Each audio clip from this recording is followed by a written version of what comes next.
Hello, my name is Jen Riley. I'm an educational consultant with the Kentucky Department of Education. Thank you for attending the Early Childhood Regional Training Center's webcast series. Today's topic is using storybooks to support learning in IEPs. At this time, I will hand the presentation over to Stacy Stevens of Ashland Regional Training Center. Hi, welcome everybody. In today's webinar, we're going to explore using storybooks to support learning and IEPs, virtually and in the classroom. For the purpose of reference, we will be using the storybook, The Three Little Pigs.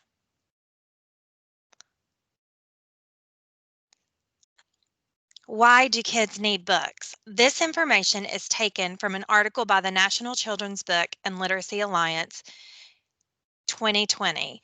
It points out the importance of using books with children. Books create warm, emotional bonds between adults and kids when they read books together. Books help kids develop basic language skills and profoundly expand their vocabularies, much more than other media. Books are interactive, they demand that kids think. Fiction and nonfiction books widen our consciousness. They give us new ways to think and new ideas. They expand our universe beyond time and place and inspire our own original thoughts. Books develop critical thinking skills.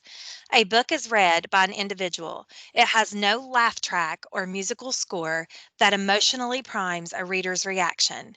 You alone decide what you think about a book and its contents, with no one leaning over your shoulder telling you how to think.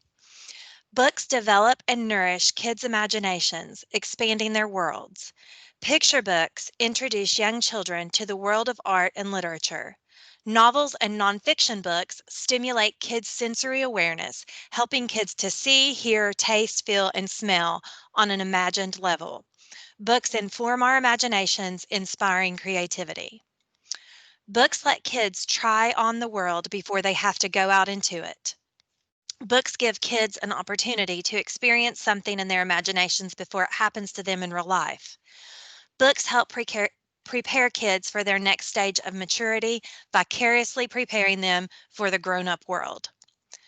Books help us understand ourselves to figure out who we are. Books strengthen our self-confidence and help us to understand why we are who we are. They help us discover where we come from and help us figure out where we want to go. Books help children and adults to open up, to move beyond self-absorption, and to connect with other people. Books show us the inner workings of multiple perspectives and let us know there is more than one way to view the world. Books build connections and broaden our capacity to empathize. They help us to understand others. Books help us to become more compassionate. Books help kids to chart their own moral and ethical course. Books help us to reflect on right and wrong, good and evil. Books can offer guidance and help us to determine our life priority. Books answer questions. Books create questions. Books provide the opportunity to share cultural experiences. When kids read the same book, enjoying a common reading experience, peer bonds are built within a generation. When children, parents, and grandparents share classic books, extended familial and community bonds are formed, creating a shared frame of reference. Books offer a wide breadth of information, experience, and knowledge. But unlike other electronic mediums, books also offer a great depth of information, experience, and knowledge. Books inform us about other people, other countries, other customs, and cultures. Books help us to teach ourselves about history, the arts, science, religion, nature, mathematics, and technology, anything and everything in our universe and beyond. Books entertain and offer a great escape. They make us laugh and giggle. They make us cry. Books, unlike other entertainments, are free for everyone. You can find the book you need for free at your neighborhood public library or electronically online. Books are great companions. You're never lonely when you have a good book to read. Books comfort us. Books help us understand that no matter who we are or what our experiences may be, we are not alone in this world. Books inspire us to dream. Books give us the tools to achieve our dreams.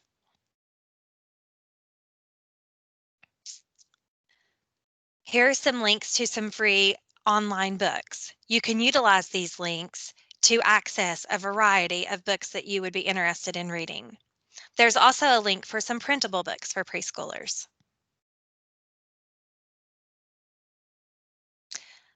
This link will take you or families to a short video that provides an example to and explains the basic steps to dialogic reading.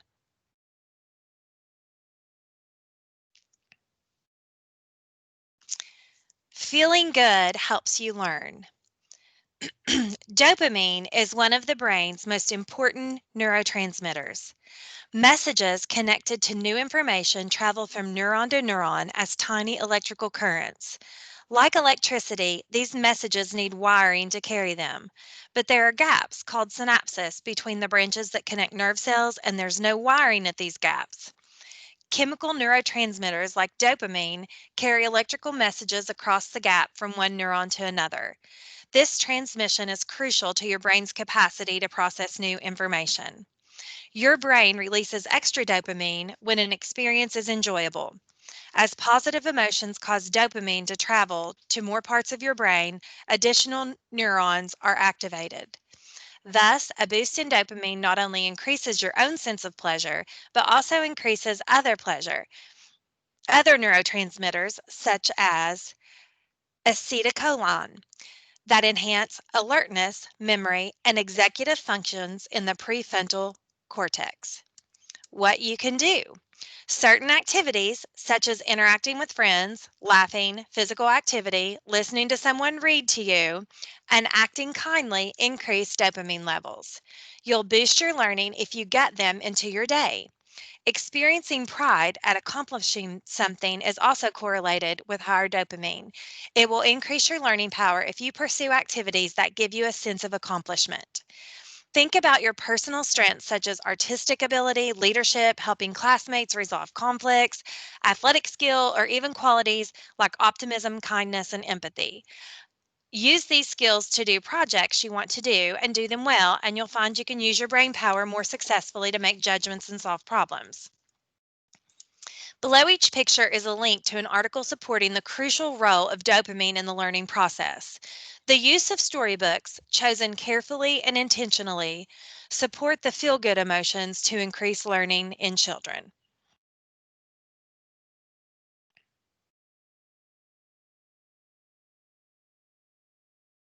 Common goal areas. The idea is to connect the learning activities and strategies to the story. We know that reading stories and doing activities that we can be successful at increase dopamine, and dopamine increases learning capacities.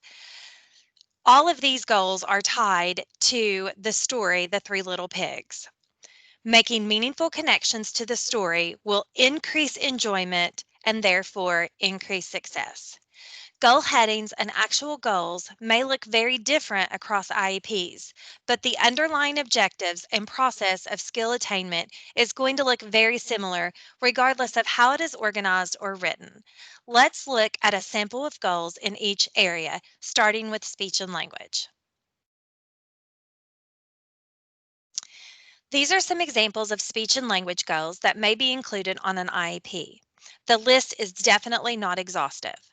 Goals are always written to meet the individual needs of children and will therefore look very different across all IEPs.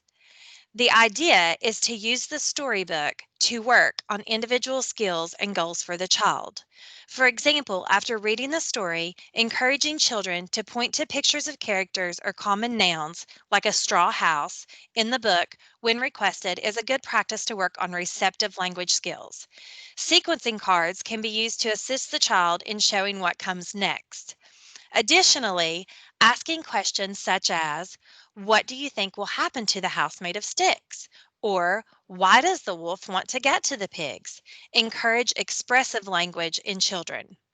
Retelling stories using stick puppets or other props is also a way to work on skills in expressive language.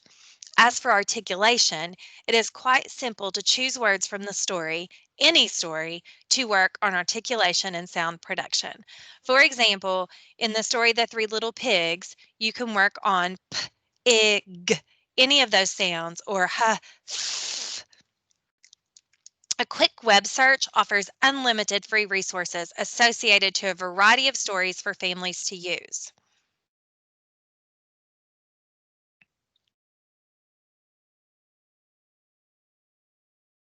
Adaptive self-help skills are extremely important in fostering independence and confidence in a child.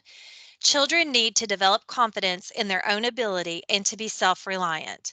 These skills often overlap into communication, cognition, fine motor, or social skills. Connecting these skills to a storybook might seem a little tricky at first. It definitely requires creativity. For example, showing the connection of the steps in the story to the steps in toileting might emphasize how the order of the steps matter.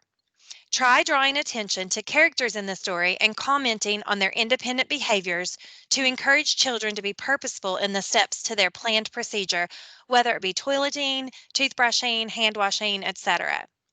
For example, the first two pigs quickly built a house without much intentional thought, and that didn't work out for them in the long run. Purposeful planning and paying attention to detail, in addition to carefully following the plan, was beneficial to the last pig, keeping them all safe in the end. To incorporate skills such as dressing or eating into the story, the steps may be broken up into chunks. With each step, a chunk of the story is told, leaving a hint of anticipation for what comes next to encourage the child to push on to the next step. The chunk of story is used as an incentive to complete the step in the routine or procedure. You might also draw attention to the clothes the characters are wearing in the story. Do you see snaps, buttons, zippers? Encourage the child to practice these skills using their own clothes. Reenact the story to make it more fun. For example, encourage the child to imagine the pig was just getting dressed when the wolf came to huff and puff. The pig would have had to hurry and complete the task. Make it a game. See how quickly and effectively your child can complete the dressing task. You may also want to use the most loved characters or events from the story to create incentive charts for completing procedures.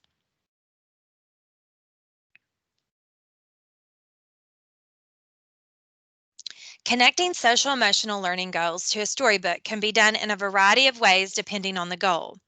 Gameplay, which incorporates turn taking, adult direction, impulse control, following rules, cooperative play, is an effective way to address many social, emotional, or behavior goals. Games can be created to connect to any storybook using basic computer programs or by hand drawing it. It's important to keep in mind that most children don't care about cute or fancy. A hand drawn game using materials that are easily accessible is just as much fun as engaging as one that is store-bought or computer generated. However, as we noted before, the web has endless resources when it comes to created materials to use with children. Tying skills and learning to the story make it more meaningful to children. This also allows for the incorporation of other goals such as language, fine motor, and cognitive, such as one-to-one correspondence. In addition to gameplay, using the storybook, the characters, the illustrations, the storyline, conversations and exploration of emotions can easily occur. Asking the child, how do you think he was feeling? Why do you think he felt that way? What can he do to feel better? Is an effective strategy to draw attention to emotional literacy and calming techniques.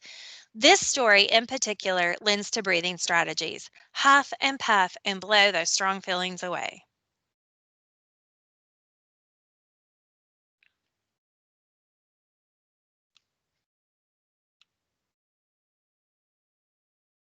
Many of the activities we encourage children to do incorporate the use of large or small muscles. Adding physical movement breaks throughout the day is important to any and all children. What we will talk about now is targeting specific gross motor or fine motor skills and tying those to the storybook. In thinking about the story, The Three Little Pigs, remember it can be any story. Let's discuss how we can build on large and fine motor development while connecting it to the storybook.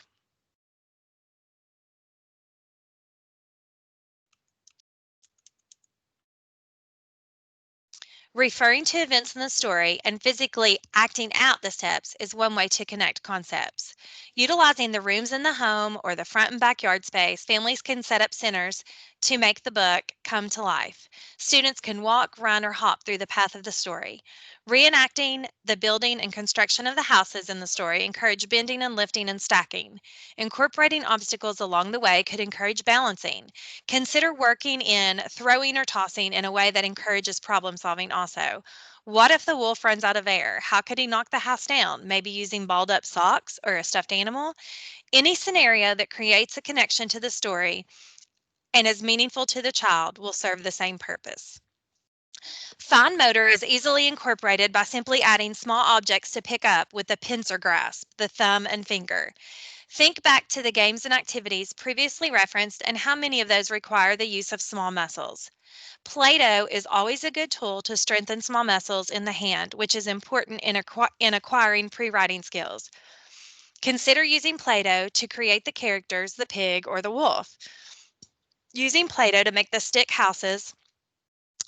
pigs' houses, rolling out sticks of Play-Doh or creating bricks of Play-Doh. These types of activities also encourage the retelling of the story, attention to detail, problem solving, math concepts, etc. The more skills we can incorporate, the better. Writing activities can include encouraging the child to draw a picture of his or her favorite part of the story, or a picture of what do you think happened next? Where did the wolf go once the story is over? This activity provides multiple pieces of information as to the developmental progression of the child. Also, with supervision, it is important to give children the opportunity to use scissors. Drawing images from the story or printing them from online resources or images and encouraging children to cut them with accuracy is a useful activity. It is important to consider the developmental level and to provide opportunities for the child to be successful while also being challenged.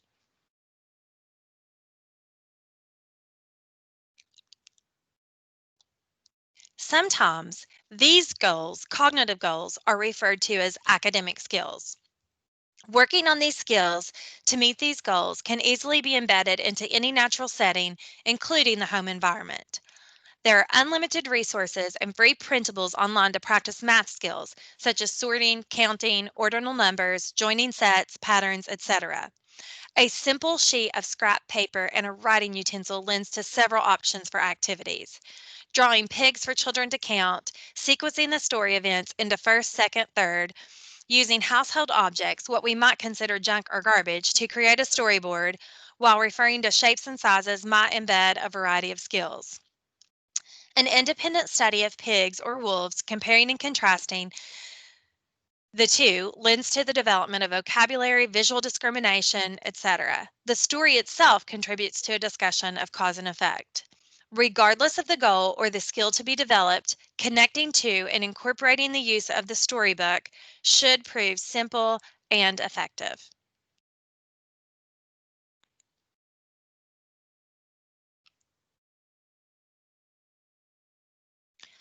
Progress monitoring is the ongoing process of collecting and analyzing data to determine student progress towards specific skills or goals in the child's IEP in order to make appropriate instructional decisions. A progress monitoring system includes the tools and methods used to collect, graph, and analyze the data used to measure student progress or annual goals. The purposes of progress monitoring are to measure and report progress toward measurable annual goals, determine the effectiveness of the instructional services, guide instructional decisions, and make adjustments to SDI, determine current level of academic or behavior performance, provide data for the reevaluation process, determine if the student continues to meet eligibility for special ed or needs specially designed instruction. When we talk about progress monitoring, we know there is a variety of means to gather information about the child and his or her progress. Those are listed. The data collected must be directly tied to the goals set for the child. At-home learning, hybrid learning models, and virtual learning all present challenges for effective progress monitoring, but it's possible to still effectively gather important data by creating a means for which families can contribute to the process. Families do not need to worry with percentages, aim lines, and graphing, but they can collect and report useful data to provide information about the progress of the child.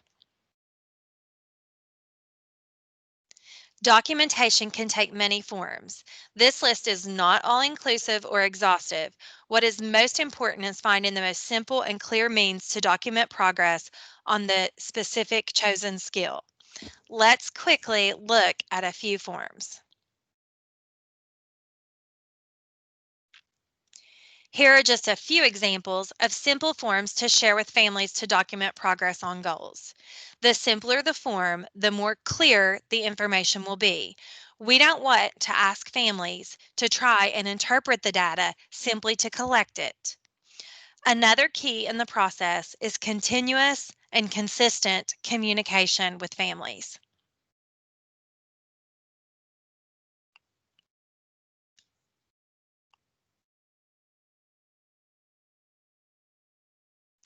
Here are a few links to versions of the Three Little Pigs books.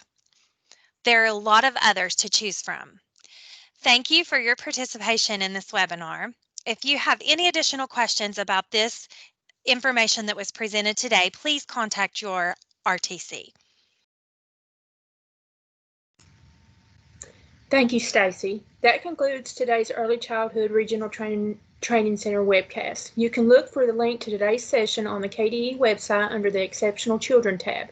Thank you again for attending.